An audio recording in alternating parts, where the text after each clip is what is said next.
the fundamental weakness in the government is that the various government databases, they don't talk to each other. So they talk to each other very poorly in a very limited way. So the way that the system gets exploited is by taking advantage of the poor communication between the various databases in the government. To give you an example of like what's happening, say, Treasury, which is improving rapidly, the main payments computer is called PAM, like payment accounts master database or something like that, but everyone calls it PAM. That's responsible for almost $5 trillion of payments a year, roughly $1 billion an hour. And when we came there, we're looking at this PAM, and it's like the payments have no. You could put a payment through with no payment categorization code, and no description on the payment, like basically untraceable blank checks. This is the kind of thing that if it was done as a public company, the company would be immediately delisted, and the executive team would be thrown in prison. But this is just normal at the government.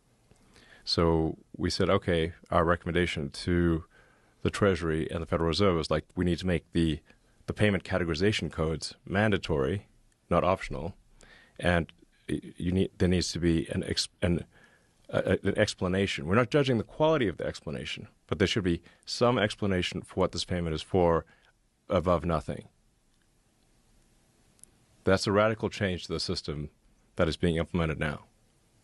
My guess is that probably saves $100 billion a year. Jesus Christ! That's where was that money going? Rough order of magnitude. Where was that money going? Well, so this is where you get into the sort of gray boundary between waste and fraud. If money is sent to a person or organization from the government, and you didn't really deserve it, but the government still sent it to you, is that waste or fraud? Right. So, I mean, there's a lot of payments where someone just approved the payment, but then that payment officer changed jobs or retired or died, and the payments just keep going.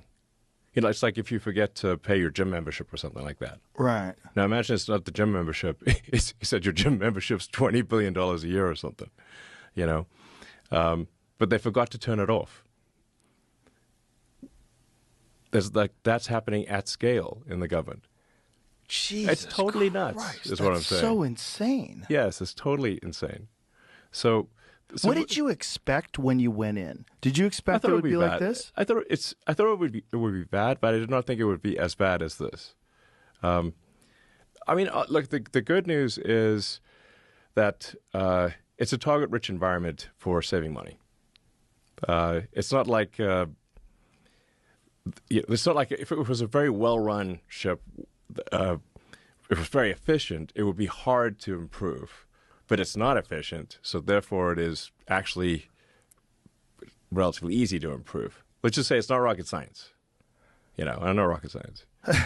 So it's a lot of mundane things. So some of the things are like so crazy that we didn't even know to ask about that, because we just assumed, like, you know, payments out of the Treasury computer would have a payment categorization code, and they would have some explanatory note saying what the payment's for. The idea that it would be just untraceable blank checks didn't occur to us at first. Jesus.